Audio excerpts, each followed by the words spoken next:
आज हम लोग नया चैप्टर शुरू कर रहे हैं, kinetic energy and work.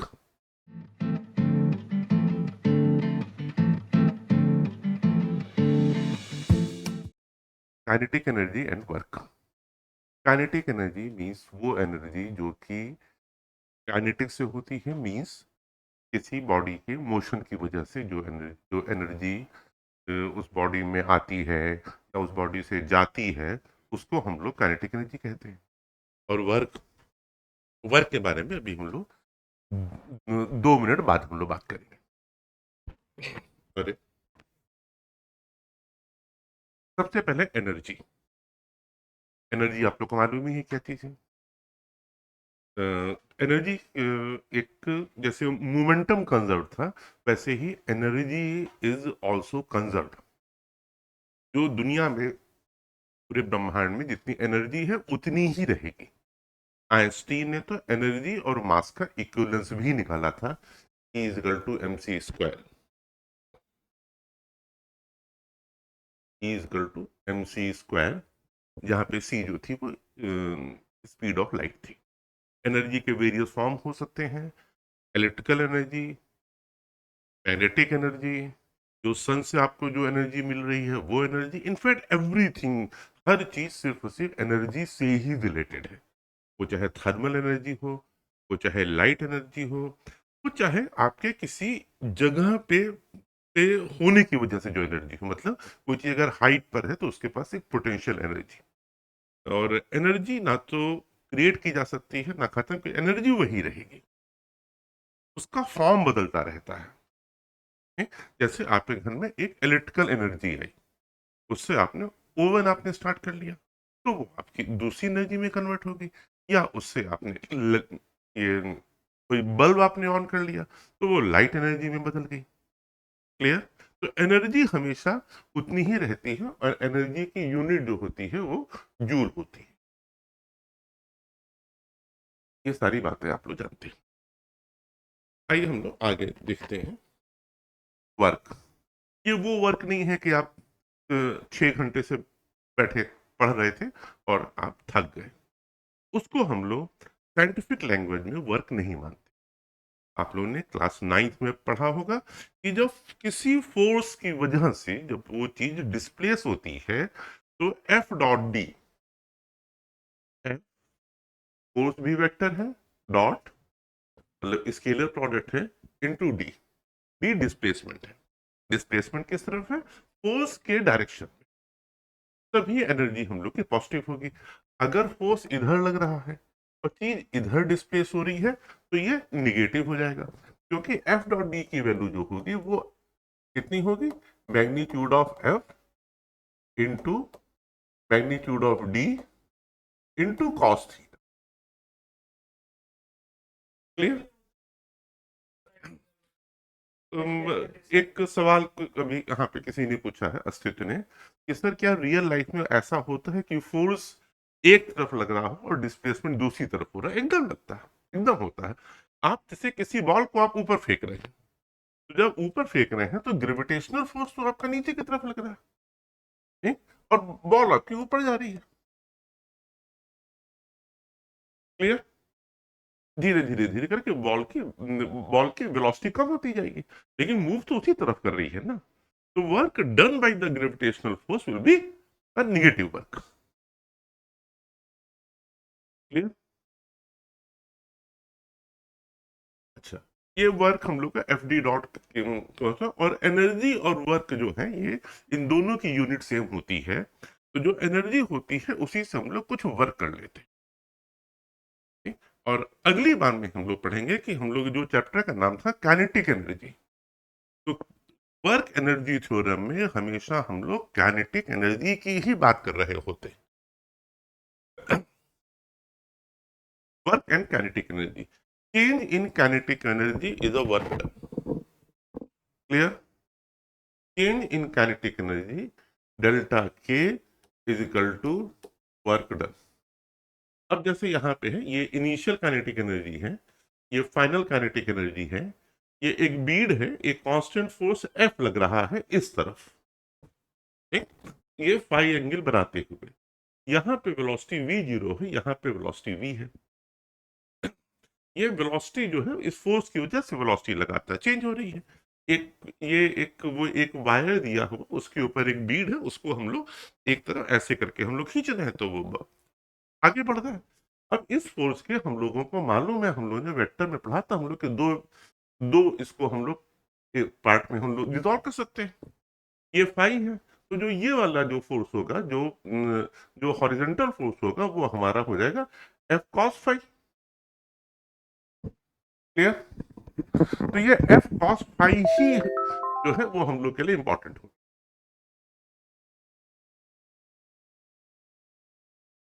F cos phi. और थोड़ी देर पहले हम लोग ने जो हम लोग वर्क की डेफिनेशन देख रहे थे, तो भी वहां पे कॉस का फैक्टर आया था। तो ये जो कॉस का फैक्टर है, जो फाई एंगल है, ये फोर्स और डिस्प्लेसमेंट के बीच का एंगल है। क्लियर? तो अगर कुली कोई कुली अपने सिर पे सामान लेके के अगर जा रहा है, तो work done is zero if he is moving at the horizontal plane, क्योंकि वो जो फोर्स लग रहा है वो ग्रेविटेशनल फोर्स है इस तरफ, और कुली का जो मूवमेंट है वो इस तरफ है, वो प्लेटफॉर्म पे आगे जा रहा है। तो दोनों के बीच में 90 डिग्री का एंगल बन रहा है, और कॉस 90 बराबर जीरो हो गया। क्लियर? लेकिन वही कुली अगर ऊपर जा रहा है, तो सीढ़ी पे अगर जा रहा है, तो वर्क कर रहा है, क्योंकि अब वो ग्रेविटेशनल फोर्स और जितनी उसने वर्टिकल डिस्टेंस जो वो कवर कर रहा है, इन दोनों का मल्टीप्लीकेशन। क्लियर? इसमें कोई दिक्कत तो नहीं आप लोग को? ये एक है work done by a gravitational force, इसके बारे में थोड़ी बहुत बात हम लोगों ने इसके पहले किया भी है। ये डी इधर जा रहा है, ग्रेविटेशनल फोर्स इधर लग रहा है। स्टार्टिंग में एक बॉल हम लोगों ने फेंका था, जब हम यहां से बॉल फेंकते हैं तो उसके अंदर हम लोग को ताकत लगाते हैं, कुछ एनर्जी हम लोग देते हैं। ठीक, उसी एनर्जी की वजह से बॉल ऊपर जा रही है, और जो ग्रेविटेशनल फोर्स की वजह से कुछ एनर्जी लगातार कम हो रही है, क्योंकि वो तो नेगेटिव एनर्जी है। तो जितनी एनर्जी दी थी, मतलब जितनी ताकत से हमने ऊपर फेंका था हमने, बॉल उतनी ऊपर जाएगी। हम खूब ताकत से फेंकेंगे, बॉल खूब ऊपर जाएगी। हम कम ताकत से फेंकेंगे, बॉल कहां तक जाएगी? बॉल कहां तक जाएगी? जब तक कि उसके अंदर की एनर्जी जीरो नहीं हो पाती। तो जब एनर्जी जीरो हो गई, और जहां पे एनर्जी जीरो हुई, मतलब काइनेटिक एनर्जी जो हमने ने जो बॉल के अंदर जो एनर्जी दी थी, वो हमने उसको वेलोसिटी से हमने दिया था फेंकने में, तो हाफ एम वी स्क्वायर की उसके ऊपर एनर्जी है, जो लगातार ग्रेविटेशनल फोर्स की वजह से वेलोसिटी कम होती जा रही है। तो उसके अंदर की काइनेटिक एनर्जी कम होती जा रही है। फाइनली जब वो यहाँ पर पहुंच गया, तो काइनेटिक एनर्जी उसकी जीरो हो गई, जहां से वो वापस आना शुरू होगा। और जब वापस आना, जब कोई भी बॉडी जब शुरू होगी, तो ग्रेविटेशनल फोर्स भी नीचे लग रहा है, डिस्प्लेसमेंट भी नीचे लग रहा है। Now the body is getting energy due to gravitational force. और जब वो वहां पर पहुंचेगी, जब वो अर्थ पे पहुंचेगी, जब ग्राउंड पे पहुंचेगी, तो उसके पास सेम एनर्जी आ चुकी है। अगर हमने से इतनी ऊपर से अगर हमने फेंका था हमने, तो जब यहाँ पे पहुंचेगा तो उतनी ही एनर्जी रहेगी। जितनी एनर्जी से हमने फेंका था उतनी ही एनर्जी रहेगी, मतलब उतनी ही वेलोसिटी भी रहेगी, क्योंकि हम लोग काइनेटिक एनर्जी से हम लोग डील कर रहे हैं।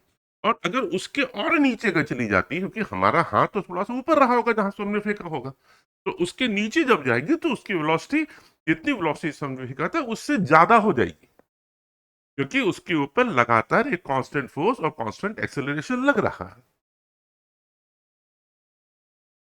कोई दिक्कत तो नहीं? ये हाफ एम वी स्क्वायर होती है काइनेटिक एनर्जी। तो इसमें सिर्फ सिर्फ वेलोसिटी काउंट हो रही है और मास काउंट हो रहा है।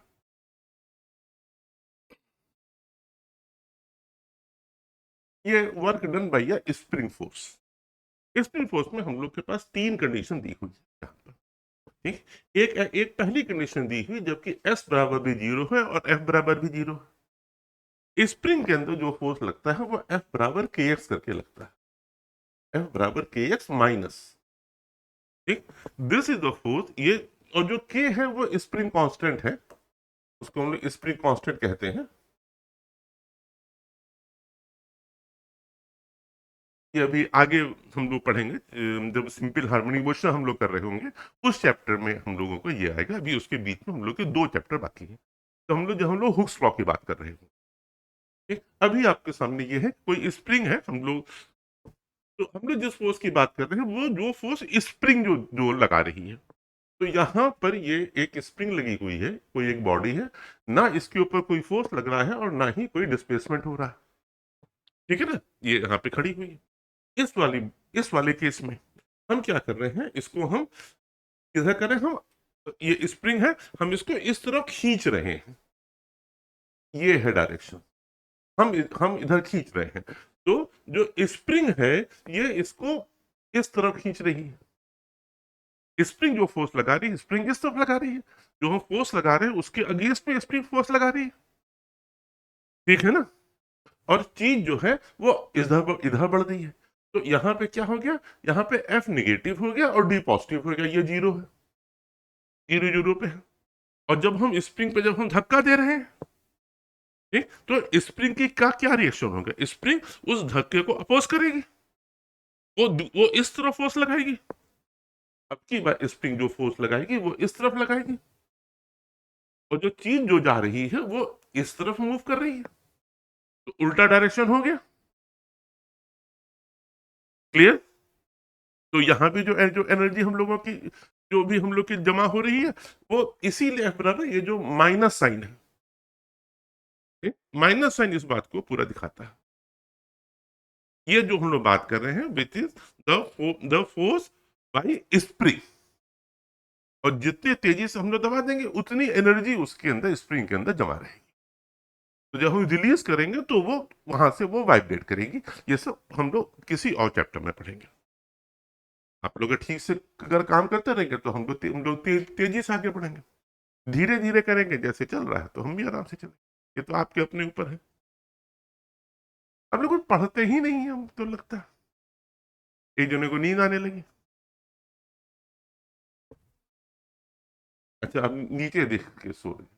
अब बेटा वर्क डन भैया, general variable force, general variable force जो है हम लोग यहाँ पे बात करने जाते हैं, फोर्स लगातार चेंज हो रहा है। No, it's not a constant force. अब कोई ग्रेविटेशनल फोर्स जैसी कोई चीज नहीं रह गई है, ये फोर्स लगातार बदल रहा है। ऐसे बहुत सारे फोर्स, ठीक। और वर्क डन में हम लोग ने देखा था एफ डॉट डी का, हम लोग ने काम देखा था, हम लोग ने जब हम लोग एनर्जी निकाल रहे थे, ठीक। एफ भी वेक्टर था, डी भी वेक्टर था। यहाँ पे अब हम लोग जो काम करने जा रहे हैं, थोड़ा सा आप लोग बिना घबराए हुए, खास करके जो बच्चे बायो में हैं, इनको नीट का एग्जाम देना है, वो लोग एकदम निश्चिंत रहे। बहुत आसान सा है, कोई बहुत मुश्किल नहीं है, लेकिन इसमें हम लोग को इंटीग्रेशन का इस्तेमाल करना पड़ेगा। इंटीग्रेशन में क्या होता है, इंटीग्रेशन को न्यूटन ने डिस्कवर किया था। एक जन ने पूछा, खुद ही, हाँ, खुद ही किया था, खुद ही किया था। उनको कैलकुलेट, बेटा जो भी फिजिसिस्ट है वो मैथमेटिशियन, बिना मैथ्स के कैसे फिजिक्स आएगी। हम लोग भी पूरी फिजिक्स में क्या कर रहे हैं, अभी तक हम लोग ज्यादातर हम लोग मैथ्स पर ही तुम लोग ध्यान दे रहे हैं। जब हम लोग न्यूमेरिकल कर लेते हैं तब हम लोग उसके बाद जब चैप्टर पढ़ते हैं तो हमको चैप्टर समझ में आता है। बिना न्यूमेरिकल करे तो कभी चैप्टर समझ में ही नहीं आता। अभी फर्स्ट राउंड में जिस तरीके से हम लोग चल रहे हैं, तो हम लोग ज्यादा दो न्यूमेरिकल पे देते हुए चल रहे हैं। मेन थ्योरी जो है हम लोग एक बार कोर्स पहले हम लोग खत्म कर ले, फिर हम लोग आराम से हम लोग उन सारे कॉन्सेप्ट पे बातचीत करें दोबारा। तो ये हम लोग का वेरिएबल फोर्स है, ये एफ जो है, ये वाई एक्सिस पे फोर्स दिखाई दे रहा है, इसके आप डिफरेंट वैल्यूज देख रहे हैं, ठीक। और ये जो है ये इसको हम लोग कैलकुलस से करते हैं। कैलकुलस में क्या होता है, हम लोग एरिया निकाल लेते हैं इस पॉइंट से लेके इस पॉइंट के बीच। ये एफ डॉट डी भी बेसिकली दो चीजों का मल्टीप्लीकेशन ही तो है ना। तो अगर फोर्स हम लोग इधर दिखा रहे हैं, डी हम लोग इधर दिखा रहे हैं, तो और अगर फोर्स कांस्टेंट होता, अगर कुछ इस टाइप से कुछ मामला अगर होता, कि फोर्स अगर कांस्टेंट होता और हम लोग को यहां से यहां तक का हम लोग करना होता, तो हम लोग क्या करते, हम लोग इसका हम लोग एरिया निकाल लेते, हम लोग सिंपली यही तो करते हैं हम लोग। तो हम लोग एरिया कैसे निकाल लेते हैं, लेंथ इंटू ब्रेथ, क्यों अक्षर, लेंथ इंटू ब्रेथ ही तो एरिया होती है, कि और कुछ होती है। अक्सर क्लास 10th में है, लेकिन आज यहाँ पे आकर के बैठ गए हम लोग के साथ, कि क्या होता है। कोई ऐसी मुश्किल चीज नहीं है, तो अगर क्लास 10th के बच्चे को बात समझ में आ रही है तो आप लोग को भी समझ में आनी चाहिए। इसमें हम लोग क्या करते हैं, इसमें हम लोग इंटीग्रल कर देते हैं। इंटीग्रल करते हैं, क्यों हम लोग इंटीग्रल कर रहे हैं तो ध्यान से देखिएगा आप लोग। इसकी एरिया निकाल ली हमको, तो हमने छोटे छोटे पीसेस कर लिए, हमने छोटे छोटे पीसेस कर लिए, फिर हमने और ज्यादा छोटे छोटे कर लिए और छोटी सी डिस्टेंस ले ली जिसपे हमने एफ को कांस्टेंट मान लिया कि इतनी दूरी पर एफ हम लोग का सेम है। ठीक, तो और बहुत जितनी छोटी हम लोग डिस्टेंस लेंगे उतना अच्छा होगा। तो वही हम लोग जो है, अब ये हम लोग ने, और उतनी दूरी में एफ भी हम लोग का नहीं बदल रहा है, बहुत छोटी सी डिस्टेंस के लिए इसको हम लोग एफ डी एस करते हैं, यही इसको हम लोग इंटीग्रेशन बोलते हैं। इससे हम लोग के क्वेश्चन आराम से होने लगते हैं। ये हम लोग की इनिशियल स्टेज हुई, ये हम लोग की फाइनल स्टेज हुई। इसका जो भी आंसर आएगा, ठीक है, इसका इसका जो भी आएगा उसको हम लोग यहाँ पे एफ और यहाँ पे आई, मान लीजिए कि यहाँ पे हम लोगों का क्या आ जाता है, कि हम लोग का एफ एक्स आ जाता है। ठीक, तो अंदर हम लोग वैल्यू कर देंगे एफ जो फाइनल है माइनस एफ इनिशियल है। हम लोग को इतनी एरिया निकालनी थी, पहले हमने यहां से यहां तक की निकाल ली, फिर उसमें से हमने यहां से यहां तक की माइनस कर दी। Clear? I initial point, F final point,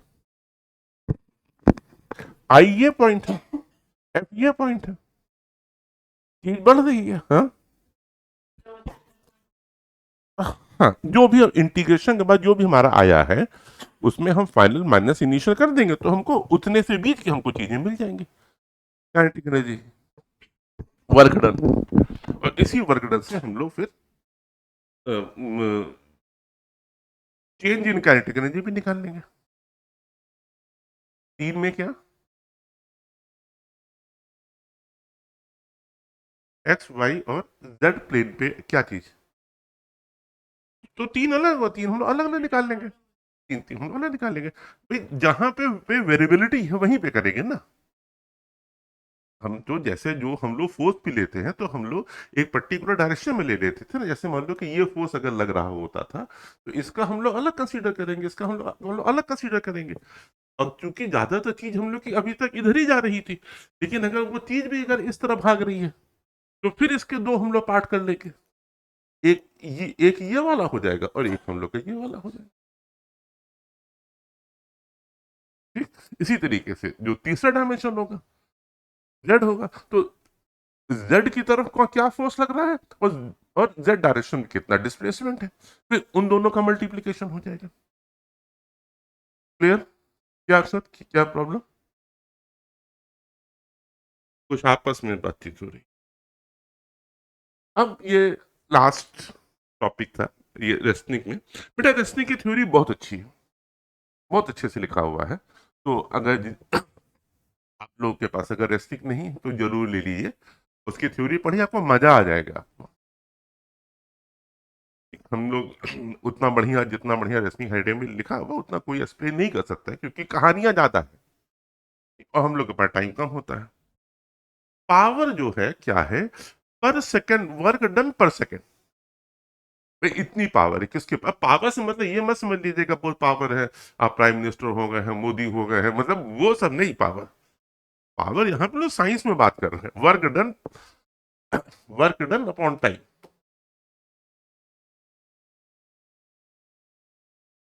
ये अब अस्तित्व चीज को घुमाना चाह रहे, वो कह रहे हैं कि सर चलिए कुछ प्राइम मिनिस्टर पर बातचीत कर लीजिए कि प्राइम मिनिस्टर ने कभी अपने टाइम पे ज्यादा काम किया होगा तभी वहां तक पहुंचे। हाँ बेटा, एकदम एकदम उन्होंने किया होगा, जिस तरीके से वो आगे बढ़े हैं जहां से लेके यहाँ तक, एकदम ये एक आइडियल मैन जिसको हम लोग कहते हैं वहां तक हो गए हैं, जिस बैकग्राउंड में उनका जन्म हुआ था, जहां से वो आगे बढ़े धीरे धीरे धीरे धीरे।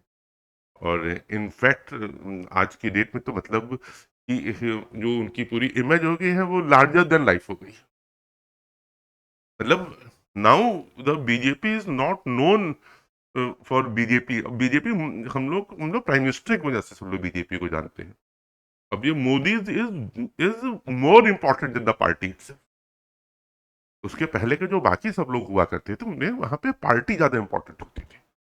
यहाँ पे मोदी की वजह से लोगों ने वोट दिया और मोदी ही जीतते हैं, मोदी ही हारते हैं। भाई अभी पूरा इलेक्शन हुआ, देखिए लोग क्या कह रहे हैं, पूरा जो भी सीटें कम हुई हैं, किन्हीं भी वजहों से जो भी सीटें कम हुई, उसका पूरा ठीक रहा, मोदी के सिर पे फोड़ा जा रहा है कि इनकी वजह से अपनी तो सीट वो जीत ही गए। चलिए हम लोग कहाँ उस तरफ हम लोग कहाँ जा रहे हैं, हम लोग आए वर्क अपॉन टाइम। पावर मतलब आपके पास पावर मतलब अगर कोई जैसे कि जो मशीनें आती हैं, वो जो पंप आते हैं, चीजें आती हैं, ये इतने हॉर्स पावर की है, ठीक। तो ये जूल पर सेकंड के हिसाब से होता है और इसकी यूनिट हम लोग की होती है वॉट। ये सब बड़े बड़े साइंटिस्ट लोग हैं जिनके नाम पे यूनिट हो गई है। तो जैसे 60 वाट का बल्ब है, 15 वाट का बल्ब है, 40 वाट का है, तो हर एक की पावर अलग अलग होगी, इतनी वो एनर्जी वो कंज्यूम करेगा पर सेकंड, ऐसे होगा। ठीक है ना। आइए हम लोग कुछ सवालों पे आते हैं। In 1896 in Waco Texas, William Crush of the Katy railroad fired two locomotives at opposite end of a 6.4 kilometer long track, fired them up, tied their throttles open, and then allowed to crash head-on at full speed. Figure 7.1 in front of 30,000 spectators, or hundreds of people were hurt by flying debris. Several were killed. Assuming each locomotive weighed this much and its acceleration along the track was this, what was the total kinetic energy of the two locomotives just before the collision?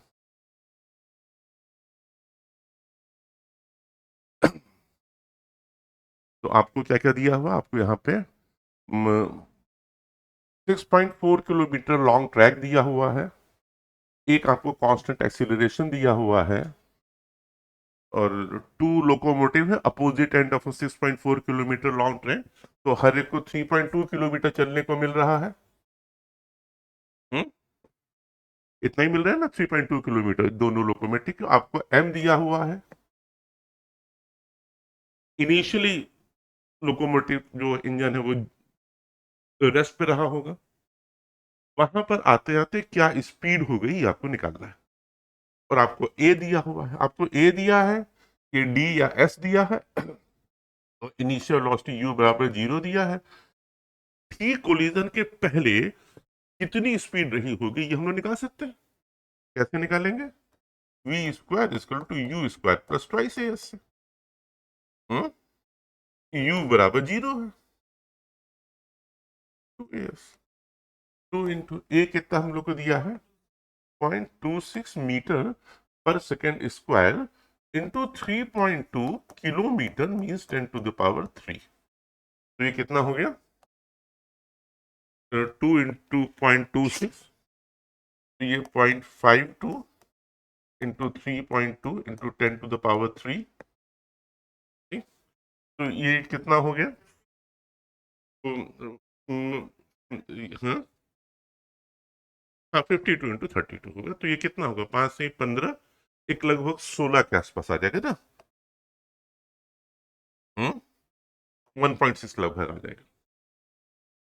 बेटा ध्यान देखिएगा, हम लोगों ने क्या किया है, हम लोगों ने अप्रोक्सीमेट किया है। ये 5 है, ये 3 है, 15 कर दिया, थोड़ा थोड़ा दोनों में ज्यादा था, थोड़ा सा बढ़ा दिया। ठीक, क्योंकि हम लोग और ध्यान हम लोगों ने यहाँ पे रखा हुआ। तो ये हम लोग को क्या मिल गया, ये हमको मिल गया वी स्क्वायर।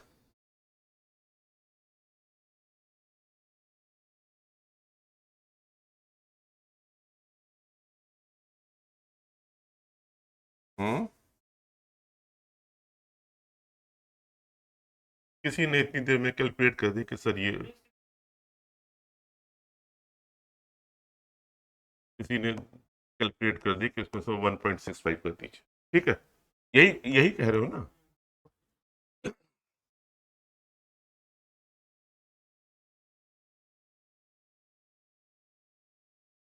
ये 1.65 इंटू 10 की पावर 3, ये हम लोग का क्या है, हम लोग का वी स्क्वायर है।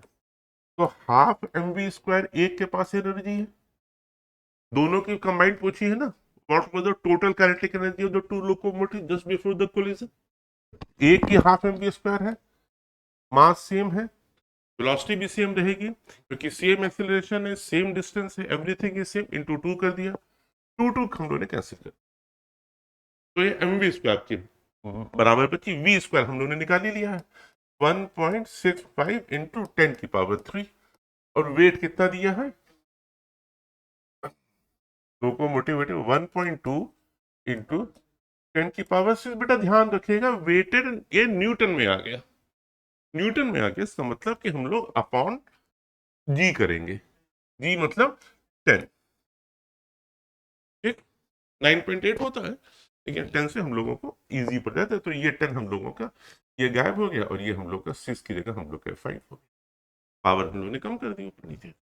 अब 1.65 इंटू 12 ये कितना होगा, 12×5 = 60 के जीरो, हसीला 6, 12×72 और 6 78, 8 कैरी ओवर 7, 12 बन जा 12 एंड 7 19,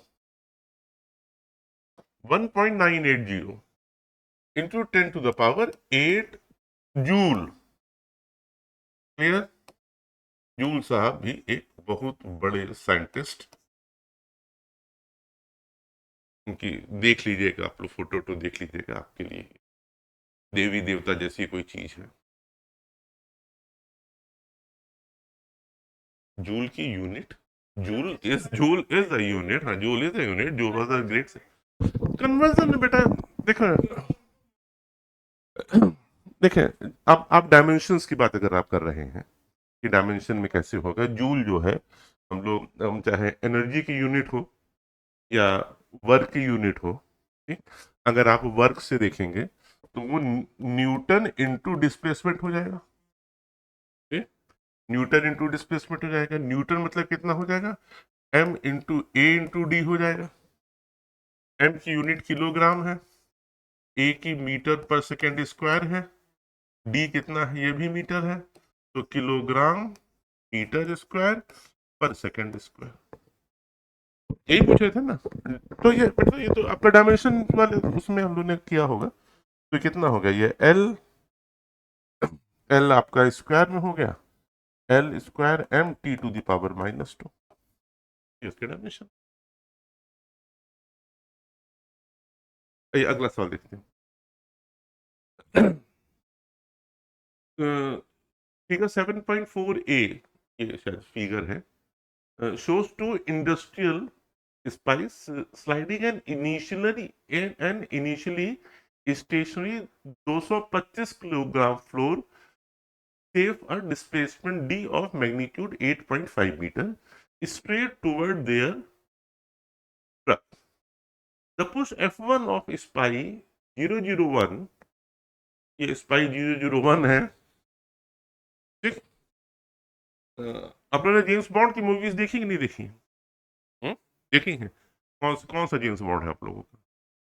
हम लोग कहते हैं हाँ, रॉजर मूर, शेन कॉनरी, मतलब ढेर ढेर सारे लोग बॉन्ड बने हैं ना,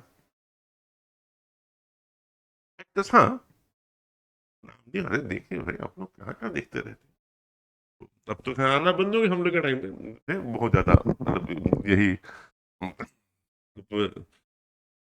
काफी आया करती थी जेम्स बॉन्ड की मूवीज।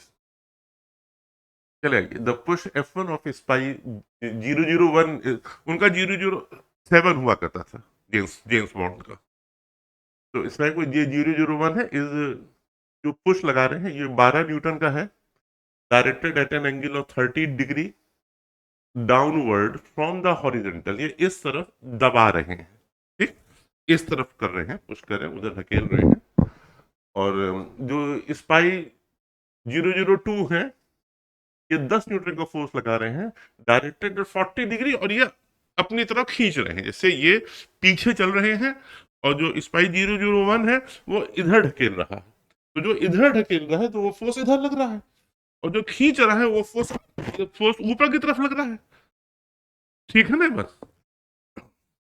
अच्छा, तो पूरी बात समझ में आ रही है, ठीक, ठीक अक्षत, तो ये फोर्स F1 नीचे गया, ये F2 इधर गया, F1 नीचे गया, और ये हॉरिजॉन्टल से 30 डिग्री बना रहा है, ये 40 डिग्री बना रहा है, ये फिगर बुक में रेसनिक में दिया हुआ है, हम लोग को निकालना क्या है? अच्छा, और ये फ्रिक्शनलेस है जो पूरा सरफेस है। ये कह रहे मैग्नीट्यूड और डायरेक्शन है दिस फोर्स का do not change as the shape moves. What is the net work done on the safe by force F1 and F2 during the displacement D?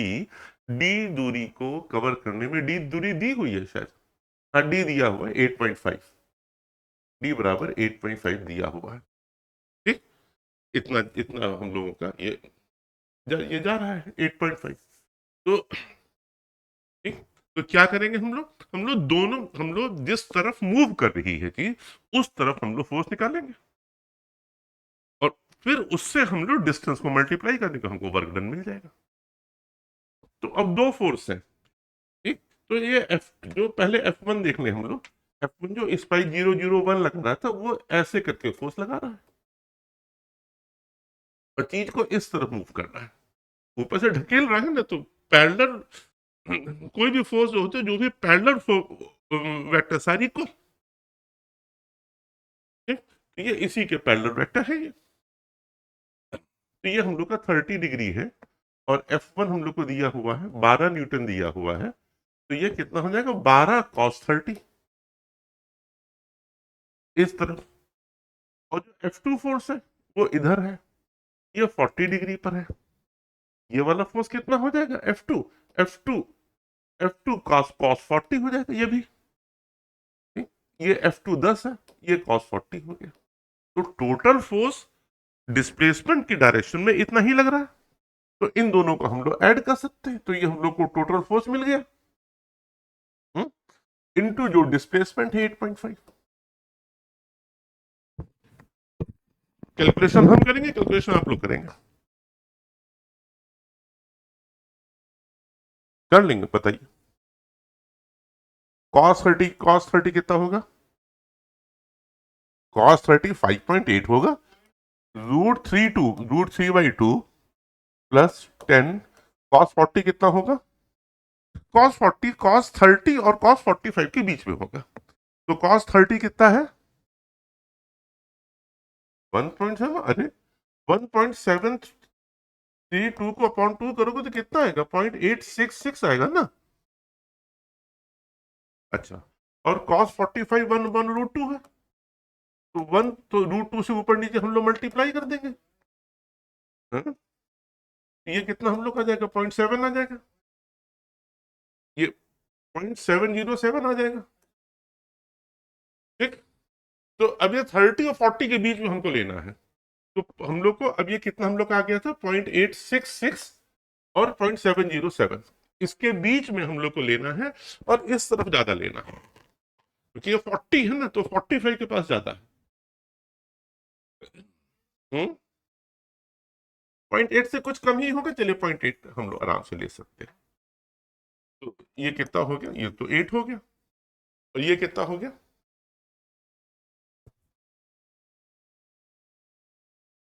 कितना हुआ ये? हाँ, अरे ये कितना हुआ? 0.866 इंटू 12। हाँ, आपको 12 का पढ़ना नहीं आता है? 12 12 72, कैरी ओवर से 7, हाँ 9, 12 8 96, और 7 कितना हुआ? 96 और 7 103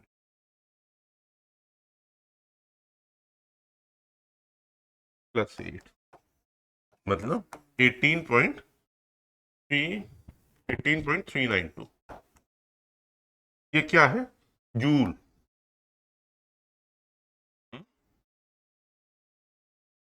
सेकंड पार्ट क्या है? During the displacement what is the work WG done on the safe by the gravitational force Fg, and what is the work Wn done on the safe by the normal force N from the floor? Gravitational force किधर लग रहा है? नीचे लग रहा है। चीज किधर मूव कर रही है? चीज इधर मूव कर रही है। तो फोर्स इधर लग रहा है, चीज इधर मूव कर रही है, तो वर्क डन कितना हो रहा है? अक्सर 0।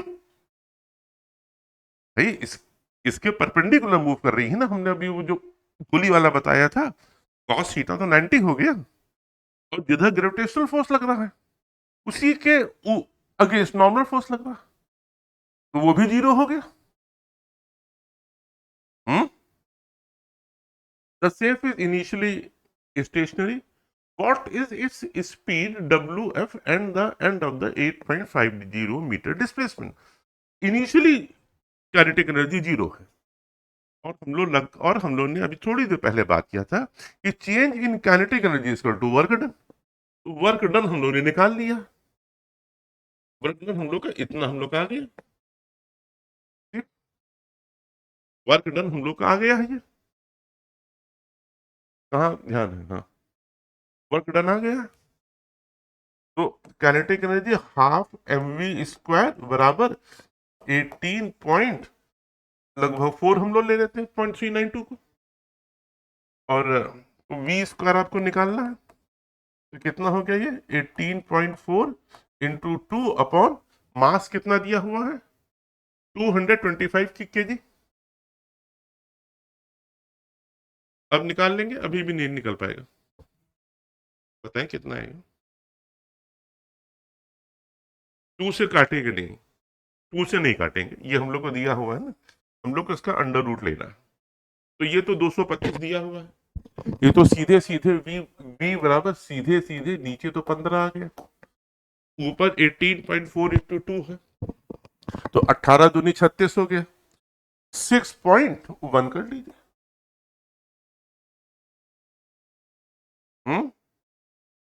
क्या निकालना था हम लोग को, स्पीड vf, तो फाइनल स्पीड vf हम लोग क्या दे, इसको और ज्यादा अगर करना हो तो कितना आ जाएगा, ये 15 चौक 60, हाँ 0.401 metre per second,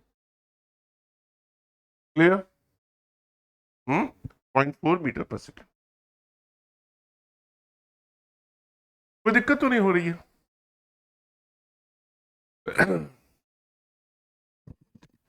an initially stationary 15 kilogram crate of cheese wheel is pulled via a cable a distance L बराबर 5.70 metre up a frictionless ramp to a height h of 2.5 meter where it stops.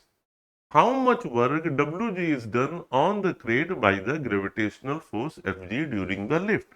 तो gravitational force ने इसके ऊपर कितना काम किया है, ये चीज का डिब्बा है, ये एक वो है, मतलब एक ये टिल्टेड, एक इस केबल के थ्रू जा रहा है, कि केबल ये खींच रहा है, ठीक, केबल इसको खींच रहा है, ये चीज का डिब्बा है।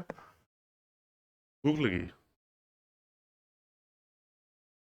हमें लगा चीज बर्गर तुम लोग ऑर्डर कर रहे हो, ठीक, तो ये क्रिएट हो गया, ये इस पे ये खींचा जा रहा है, और ग्रेविटेशनल फोर्स कितना काम करेगा, तो फोर्स इनटू डायरेक्शन, तो ग्रेविटेशनल फोर्स तो ऐसे काम कर रहा है, और ये इधर की तरफ जा रहा है, तो जो ग्रेविटेशनल फोर्स वो काम करेगा वो निगेटिव होगा, ठीक, तो लेकिन हम लोग को इसी हाइट से मतलब है कि कितनी हाइट है, हमको जो स्लैंट हाइट से हमसे कोई मतलब नहीं है, हमको इस वाली हाइट से मतलब है, और ये वाली हाइट इन्होंने शायद दी हुई है, हाइट ऑफ ये देखिए 2.5 मीटर, ठीक, तो ग्रेविटेशनल फोर्स आपका क्या इसके ऊपर कितना आपका लगेगा, 15 किलोग्राम का है,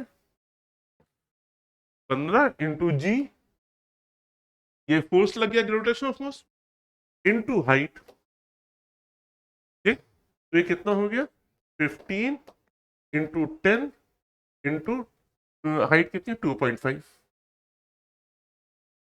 अब तो मल्टीप्लाई कर सकते हैं, अभी भी नहीं कर पाएंगे, बताएं 375, वेरी गुड। हाँ आगे, unit, joule joule joule joule, क्या निकाल रहे हैं, आपका ध्यान कहाँ है भाई, अरे एम जी एच ही तो निकाल रहे हैं, पोटेंशियल एनर्जी तो निकाल रहे हैं, लेकिन और ये निगेटिव होगा, निगेटिव क्यों होगा, क्योंकि जो जी है हम लोग का अगर इधर लग रहा है, तो एच हम लोग का इधर लग रहा है, ठीक, तो work done by the gravitational force is -375 joule. How much work W2 is done on the crate by the force T from the cable during the lift? अब ये देखिए, ये जो है, ये देखिए ये T है, ये टी कितना काम कर रहा है। ठीक, तो ये कोई बॉडी है, इन्होंने बुक में बना भी दिया है आप लोग को लिए इजी करने के लिए। ये नॉर्मल फोर्स एन है। ठीक, तो अब आपको ये वाली डिस्टेंस मालूम होनी चाहिए। दो फोर्स हो गए। हम्म, ये नॉर्मल फोर्स तो ये, इससे तो कोई मतलब नहीं रहेगा आपको। ठीक है, हाँ, ये वाली दिया है, ये वाली आपको डिस्टेंस दिया है, ये वाला आपको एंगल भी दिया है, शायद नहीं दिया है एंगल।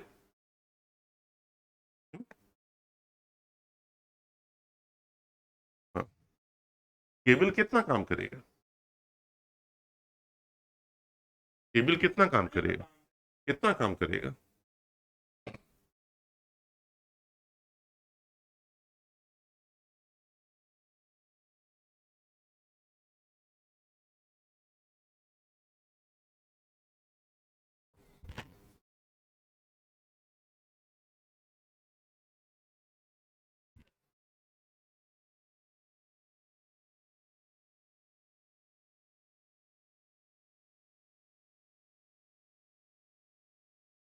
ये है लाइन,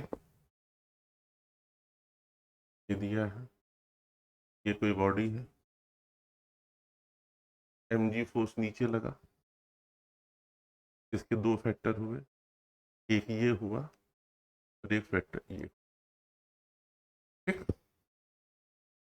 अब क्या होगा, ये फ्रिक्शनल लेस रैंप है, तो कोई फ्रिक्शनल फोर्स तो कुछ लगना नहीं है।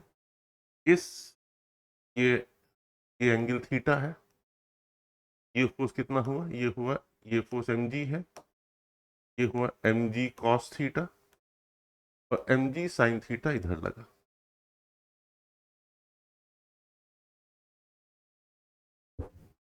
क्लियर, ये इतना फोर्स लेना, mg sin थीटा फोर्स नीचे की तरफ लग रहा है, तो इसको ऊपर चलाने के लिए, इधर की तरफ चलाने के लिए mg sin थीटा फोर्स लगाना पड़ेगा, और इसमें अब ये डिस्टेंस चलेगी। क्लियर, तो mg sin थीटा इंटू जो डिस्टेंस दी हुई है इंटू एल। यहां तो कोई दिक्कत, mg sin थीटा बराबर कितना होगा, h upon L into L, यही तो होगा, ये दोनों कट जाएगा। क्लियर, इतना ही फोर्स तो लगेगा, इतना ही तो बर्तन होगा।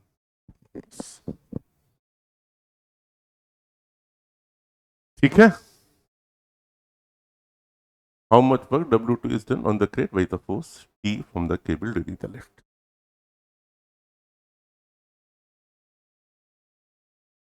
ठीक, कोई दिक्कत तो नहीं इसमें।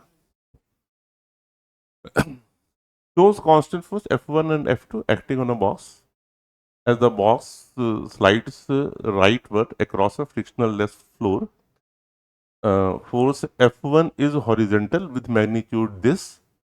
Force F2 is angled upward by 60 degree at the floor and has magnitude 4 Newton. The speed v of the box at a certain instant is 3 meter per second. What is the power due to each force acting on the box at that instant, and what is the net power? Is the net power changing at that instant?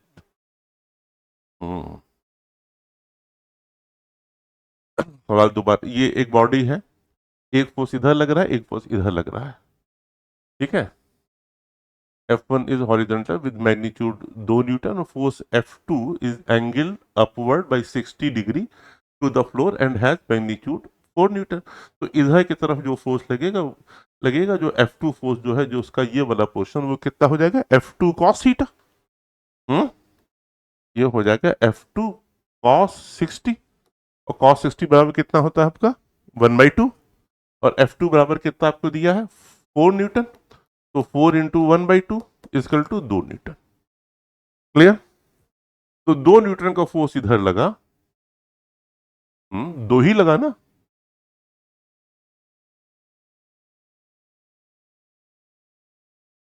हम्म, और 2 Newton का force इधर लग रहा है, ये दोनों तो cancel हो गया, ये दोनों फोर्स तो हम लोग का कैंसिल हो गया। What is the power due to each force? अच्छा, दोनों की अलग अलग होंगी, एफ इंटू डी। नहीं, पावर कितना होता है? पावर अभी हम लोग ने आप लोग को बताया था W/T, और W बराबर हम लोग का होता है F.D अपॉन टी। तो F इंटू D/T, तो D/T क्या होता है? स्पीड होता है। तो ये पावर हम लोग का F.V हो जाएगा। ठीक, तो F हम लोग को दिया हुआ है और V भी दिया है 3 मीटर पर सेकेंड। तो दोनों फोर्स का उसी तरफ हम लोग देखेंगे, तो F1 का कितना हो जाएगा? 2 इंटू F1, ये 2 न्यूटन का फोर्स ये लग रहा है, और इधर इधर जा रही है 3, दोनों अपोजिट डायरेक्शन में, इसलिए माइनस हो गया, तो -6 वॉट हो गया। और F2 की वजह से जो फोर्स इधर लग रहा है, ठीक, तो F2 की वजह से जो ये पावर है, ठीक, ये जो F1 की वजह से, और F2 की वजह से जो पावर है वो है +6 वॉट, क्योंकि 2 ही न्यूटन का फोर्स इधर भी लग रहा है, कॉस कॉस फैक्टर होने के बाद। ठीक, और ये वेलोसिटी दी हुई है।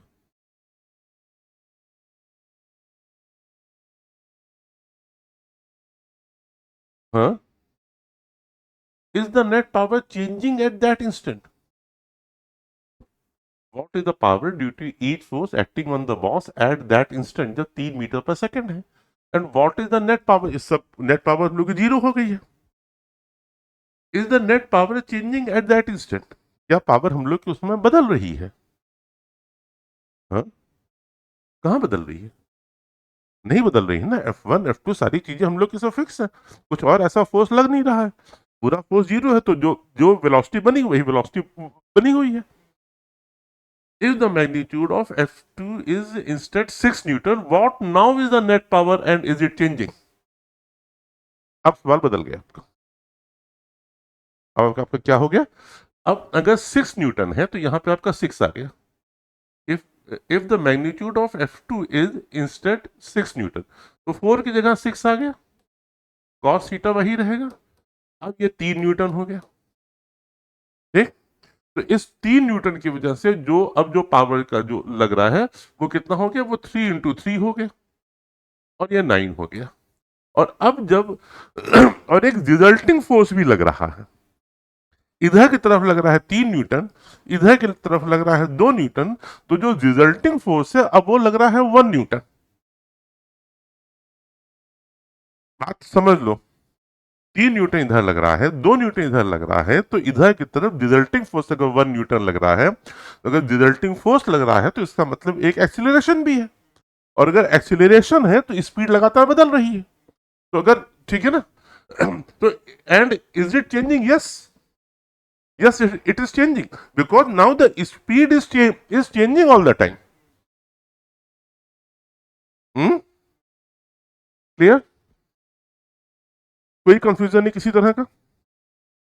और हमारे अंदर से ये हो गए बेटा। ये देखें, ढेर सारे प्रॉब्लम्स हैं, आप लोग कर लीजिएगा। जो बची हुई प्रॉब्लम्स हैं अगले लेक्चर में हम लोग सिर्फ और सिर्फ न्यूमेरिकल्स पे हम लोग बात करेंगे। जो बाकी बचे हुए उसमें से कुछ न्यूमेरिकल हम चूज करेंगे, और जो उसके अलावा जो आप लोग को पूछेंगे वो आप लोग पूछ लीजिएगा। बुक हम लोग एक ही फॉलो कर रहे हैं, रेस्निक हॉलिडे प्रेजेंटली। ओके, तो good luck, you complete your work, finish your numerical by today and today only, क्योंकि अगला क्लास हम लोग कल ही लेंगे।